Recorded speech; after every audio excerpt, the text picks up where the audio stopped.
want to remember this. When somebody's flat, everybody's jugular vein is going to stand out. Who can tell me why?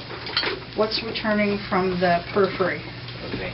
Okay, venous blood is coming back to the heart and it's filling it, okay? Now, when you sit up, most of your blood drops down here, right? Now, if he was dry, in other words, hypovolemic, and he was flat, and we didn't see jugular venous distension, I'd be a little bit worried. Now, how to find it? Now, I'm going to do this on the right for those of you that are here to my right and here to my left. Now, eyeball this. Oh my goodness. The easy way to eyeball this is go to the midpoint, halfway up the sternum, and draw a line to the angle of the jaw. And here you can see this blood vessel throbbing. Now, unlike an artery, it doesn't go up and down, up and down.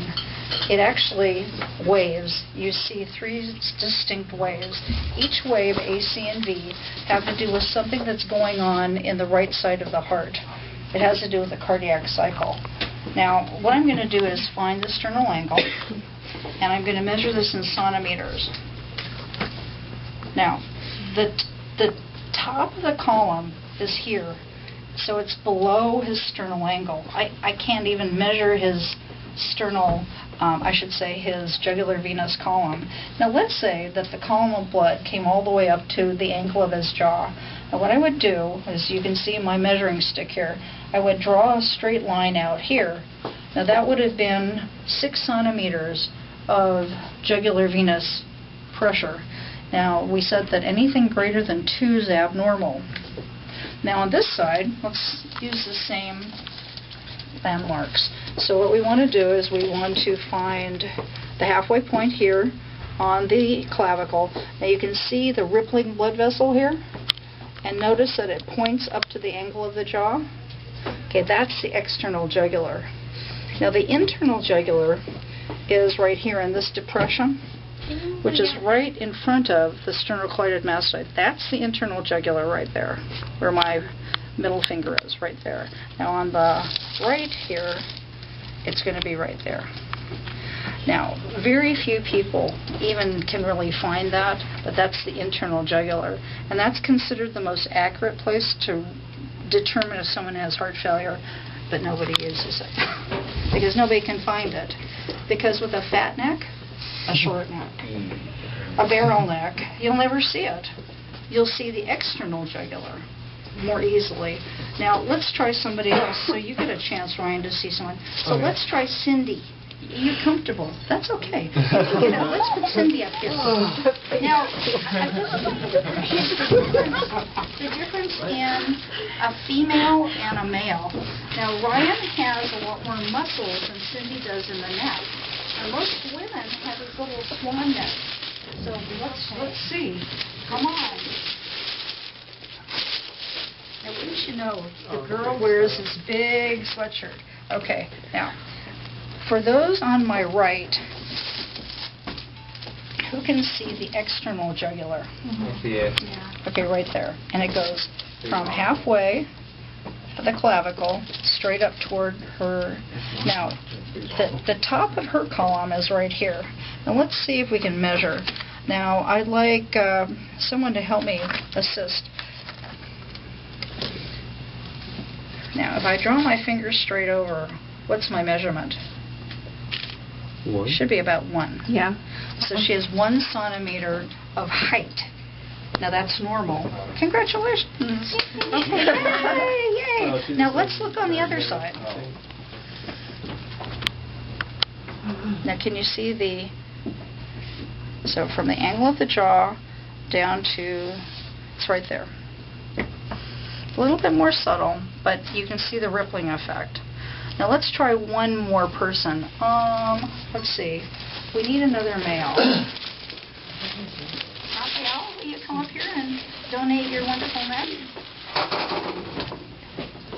Good. Now, I used to, make all of my veins stand up. And then someone actually thought that you were supposed to ask the patient to do a vagal maneuver to make their veins stand up. I said, no, that's a party trick. I'm doing this so I look abnormal. You're not supposed to do this with a patient, please. So, I don't want any way to get that idea. Now, this is for the people on my right. Now, here, this is perfect. Look at this. Okay, now, look at the undulations right there. That is the external jugular. And again, the anatomy is so perfect. Now, where would you say the top of the column is? Would you say right about here? Mm-hmm. Okay, I agree. Now, let's get a little measurement. So I'm going to put the centimeter here, and I'm going to draw up my finger. So you have JVD of 1 centimeter, which is perfectly normal. Now, on this side, we have, okay, the angle of the jaw. Now, do you see it through here? Not really. It's really... It's right there. It's not, you can actually see it flowing. It's not as obvious as on the right, but there it is. So that's interesting. So that's how to measure JVD. So abnormal for you is going to be greater than 2 centimeters at the sternal angle. What did that Okay. indicate? Pardon? What did that indicate? Now, what it means is that someone has more than likely congestive heart failure, or their volume overloaded. Okay? Now, sometimes when people's kidneys don't work, they're going to get volume overloaded, so we might see it in a person like that. So that's what it means. Okay? So that's good. Now, I need another volunteer so I can do a precordial exam. Eeny, meeny, miny, mo. Now, I'm always using Jackson, so I used Raphael. Okay, I used Romeo. Ryan! Goody! That's me? No, I just, Romeo, you're the one person I haven't used today. What am I doing? So if you do me a favor and just take off your beautiful purple sweatshirt. Okay. Hello, all my buttons are together.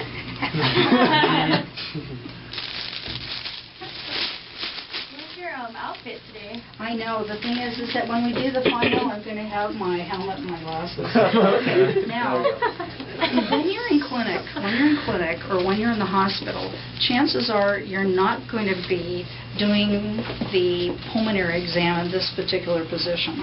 Chances are the patients, the really sick ones, are going to be lying down with the head of bed probably in a Fowler's position or semi-Fowler's. So let's put Romeo in that particular position.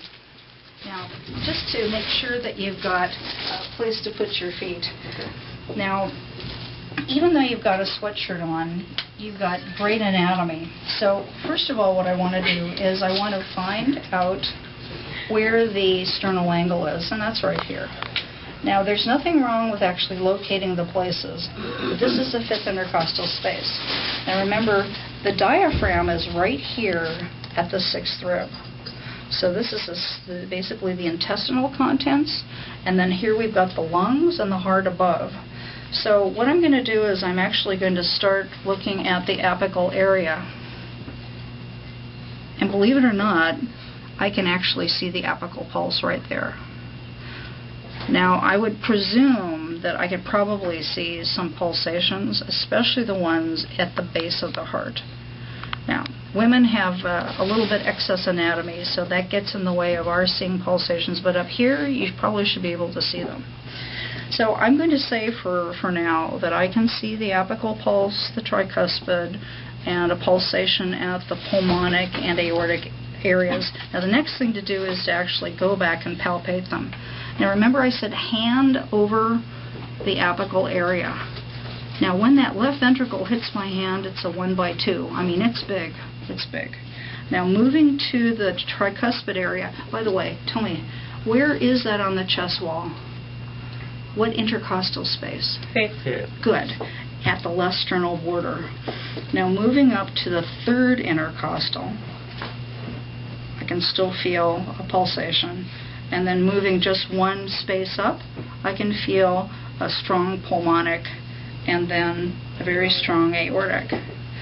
Now, you can see that in this position, this is really the time when you put on your stethoscope to really listen to the carotids. Now, you did it last last time for your practicum, but this is the time to do the carotids, really and truly, because you've got your ears on. So just to remind you, the carotids go straight up, and they bifurcate halfway up the neck. That's where most